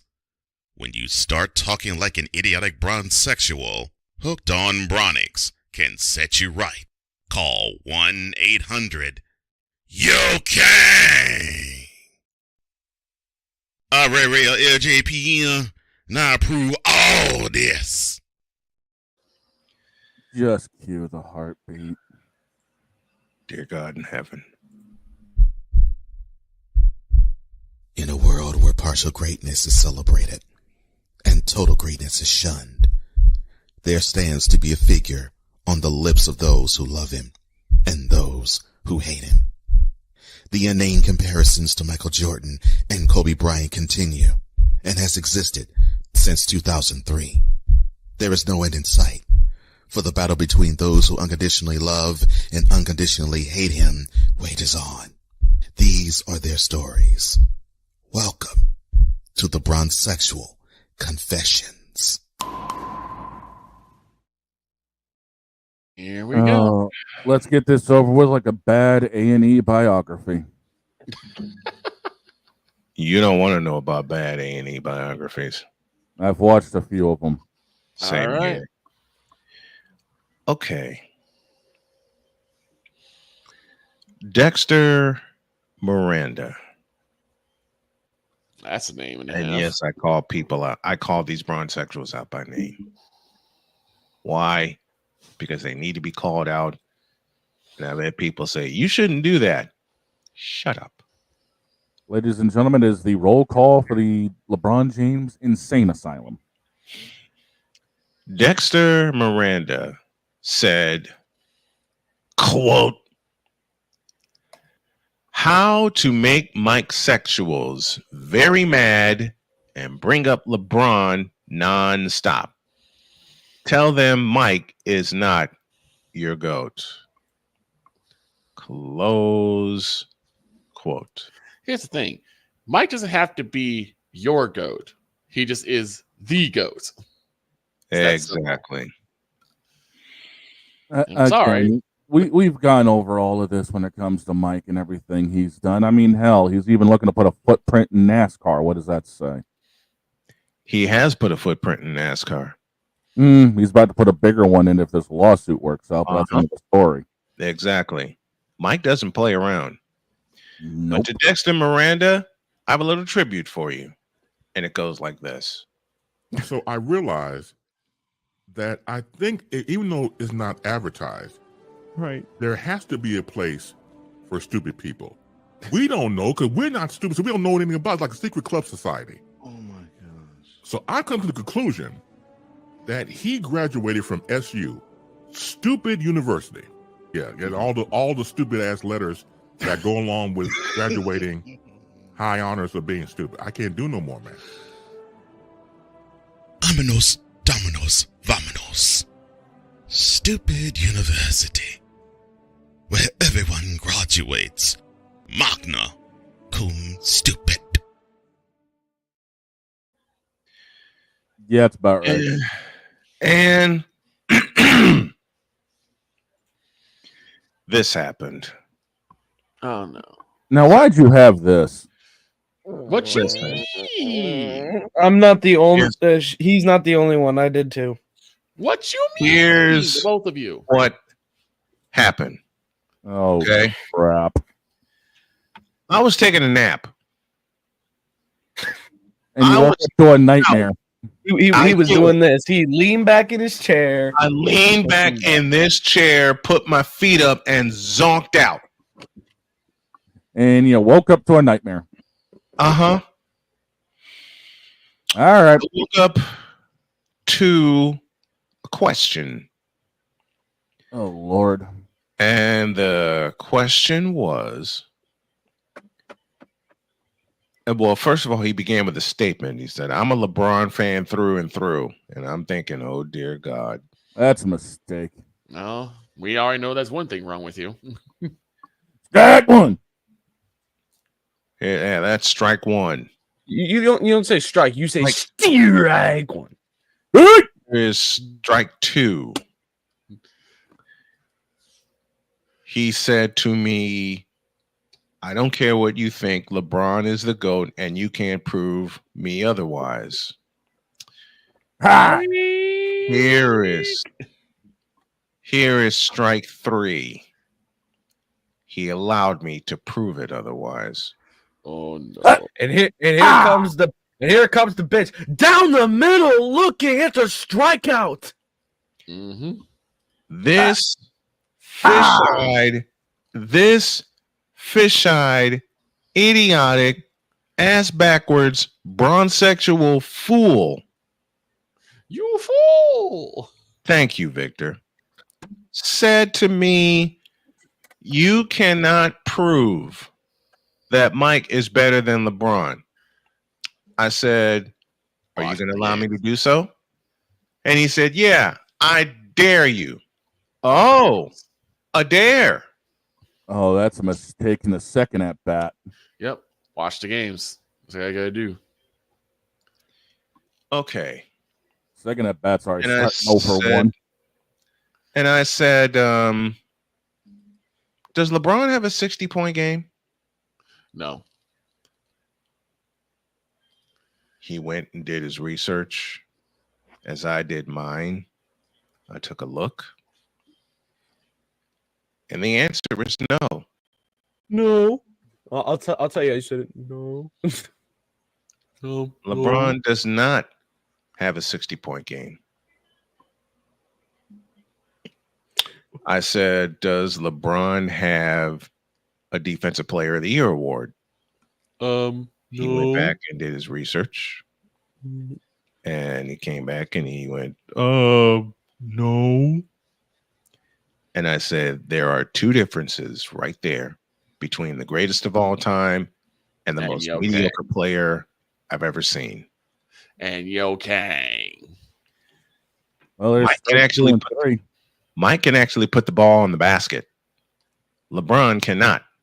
Not on a consistent basis. All I can do is dunk. How many times did Mike have a 30-point season on average? I want to say 10 of them. I counted 8 last time I looked this up. Okay. LeBron only had 1. Say that again, Shane. Say that again. Mike had at least 8 seasons of 30 points per game, while LeBron only has 1. Oops. I want you to say that one more time for those of us in the cheap seats at the old Boston Garden. And I'll do you one better for those of y'all in the cheap seats over in the Chicago Stadium. Yes. I'll do one better for those in the high rises at the K. Yep. Yo Kang has only had a 30-point season on average once in his career, while Michael Jordan has done it 8 times at least.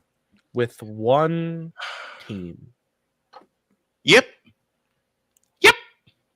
And the career scoring average for MJ, you stupid, idiotic bronzexual,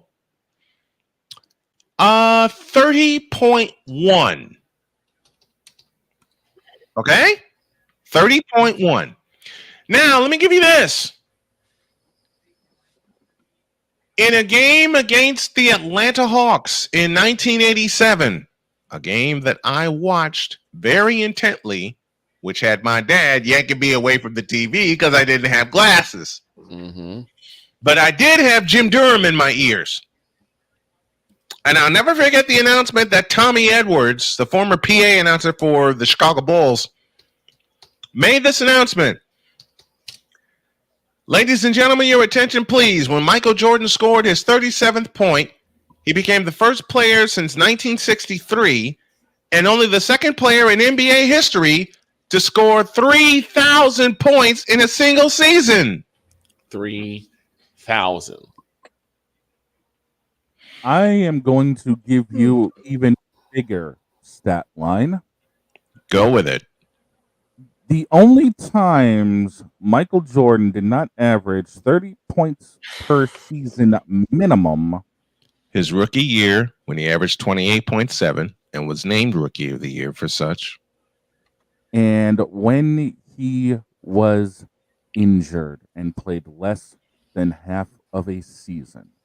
1986. And 1990. Well, no, he came back in 95. So, and he still averaged 27 points per game. Mm-hmm. In 96, 97, it was 29.6. And in 97, 98, it was 28.7. Any other time, Michael was either returning or hurt. Mm-hmm. Every other time was over 30 points per game on average. 30.1 for a scoring average. Oh, and you know the best part about all of that? He did all that basically with the Bulls in 13 seasons. He played 15 seasons overall, and he's averaging 30.1 points per game. Now, when I looked up LeBron's stats, loaded as they were, LeBron scoring average is 27.1. That means 3 full points behind the king. Yeah, I said it.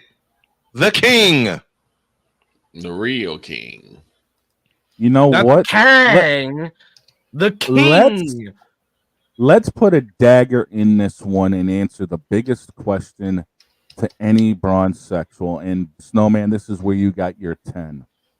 How many times did Michael Jordan lead the league in scoring? 10 times. Mm-hmm. How many times has LeBron done it? Once.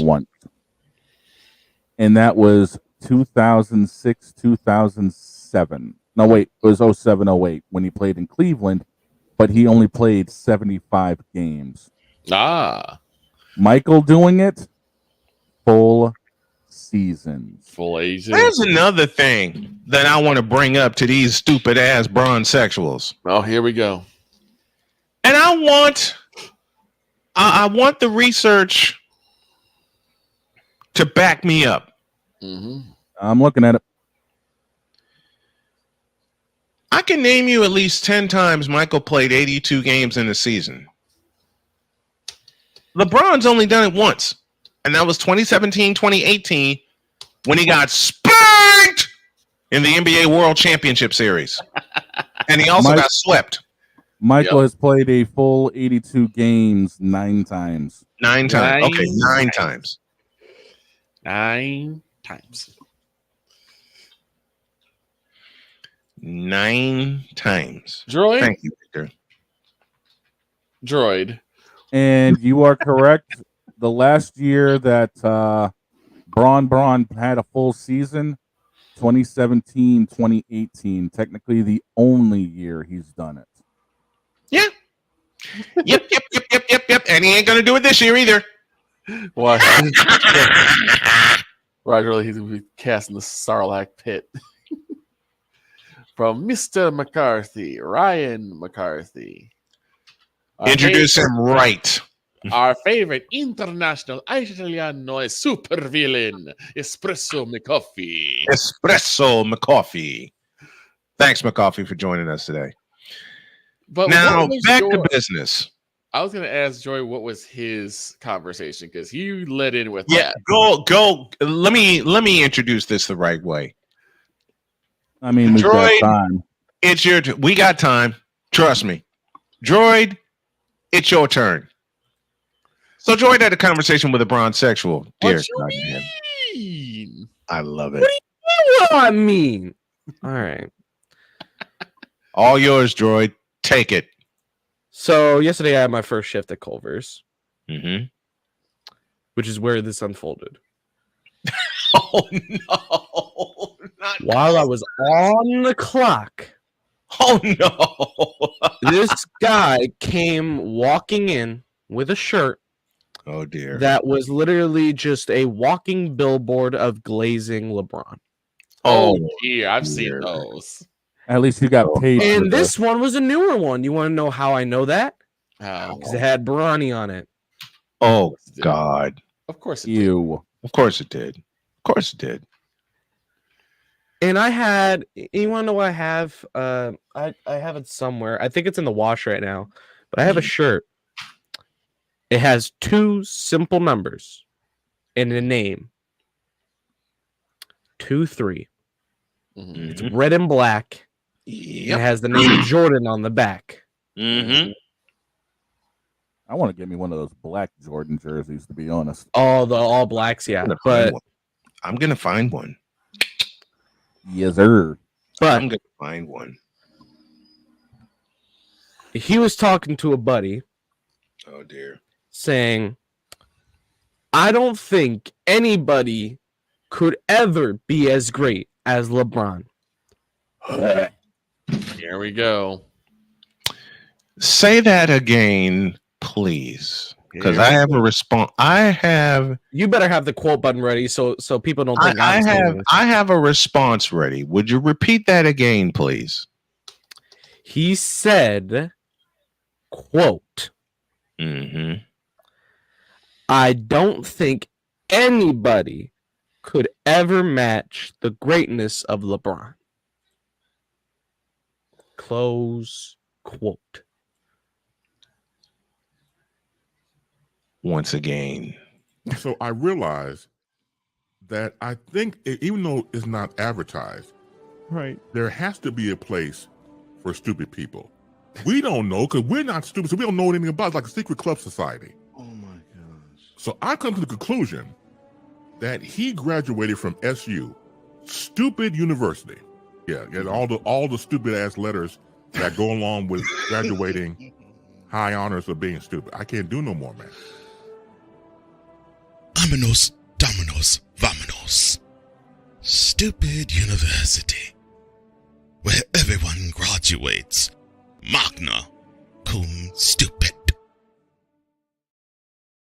Worst part of it. Oh no! Oh no! It's worse than that. This is a man I have added on Discord. Oh dear! Why? You idiot!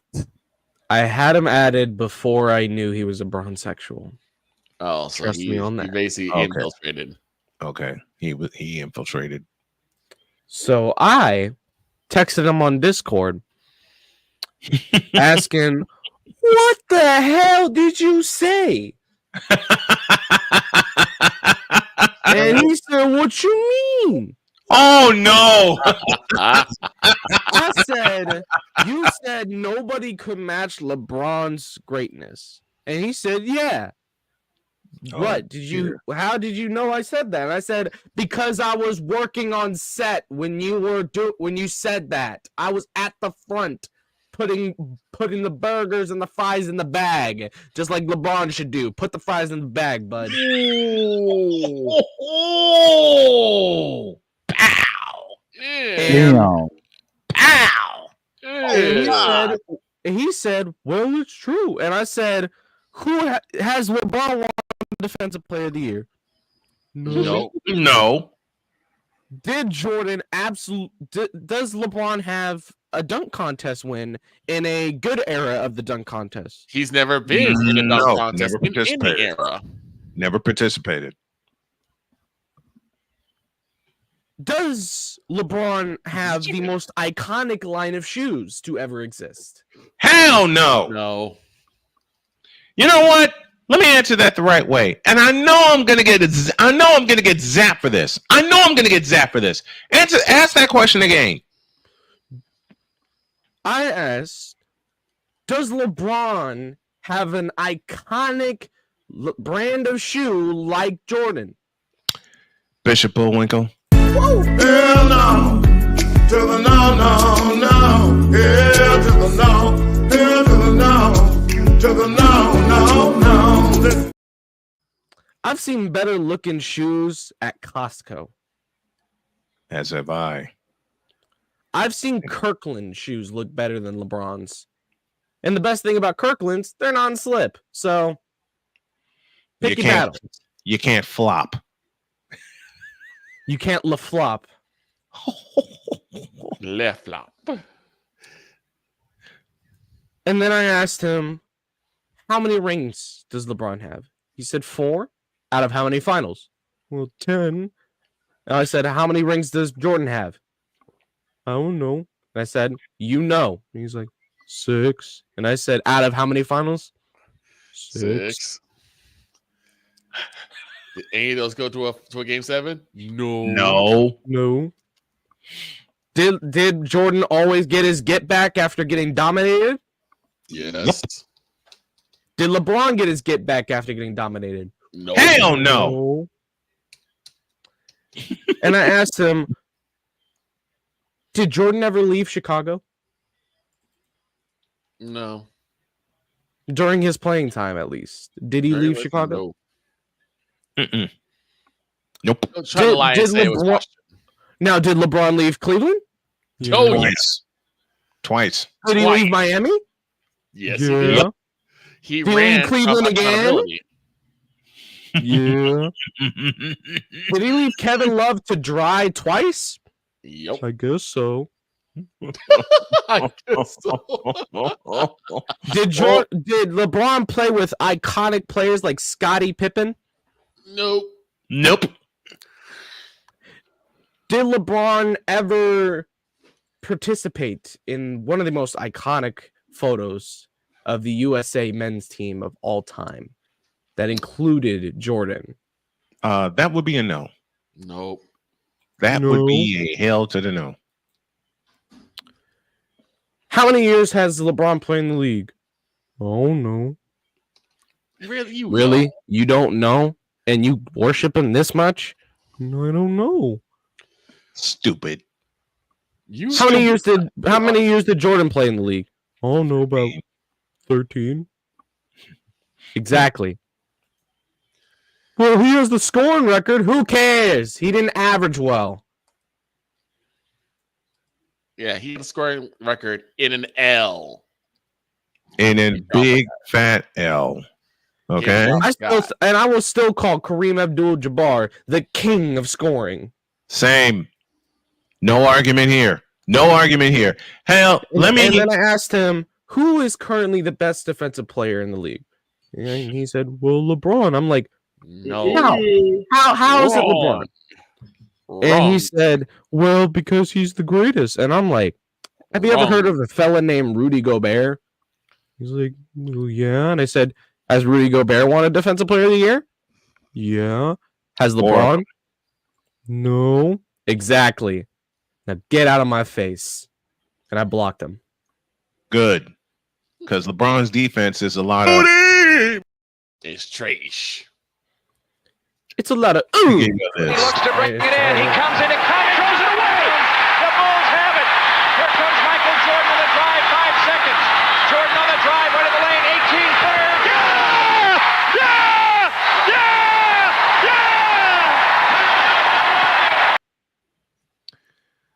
And that is that. Now get out of our face, you thirsty bitches. In a world where logic and sense flies completely out the window. Hold up. False start. False start. Offense. I'll take the false start. I'll accept No, the I'm I'll going to accept call the false this start. encroachment. Okay. That's fine. I'll say encroachment. I'll call this encroachment. Neutral zone infraction. Dear Bronsexuals, you. Dear social media for shoving LeBron in our face, you. This has gone from encroachment to personal foul. Dear any network that features LeBron in a game we don't want to watch, you, and you. And now it's become unsportsmanlike conduct. Now get out of my face, you thirsty bitches. In a world where logic and sense flies completely out the window, while purple and yellow glasses are donned, rises a figure who encourages ridiculous, undying loyalty. Good Lord, I'm about to throw up. This has been yet another installment of The Bronsexual Confessions. Man, that went from a neutral zone. That went from a neutral zone infraction to roughing the flopper real quick. Roughing the flopper. Roughing the split. Have a great day. God bless. Remember to make your next move your best move. And always remember, if your dreams don't scare you, they're simply not big enough. Dream big, do bigger. We are, and we hope we all are too. So long, everybody.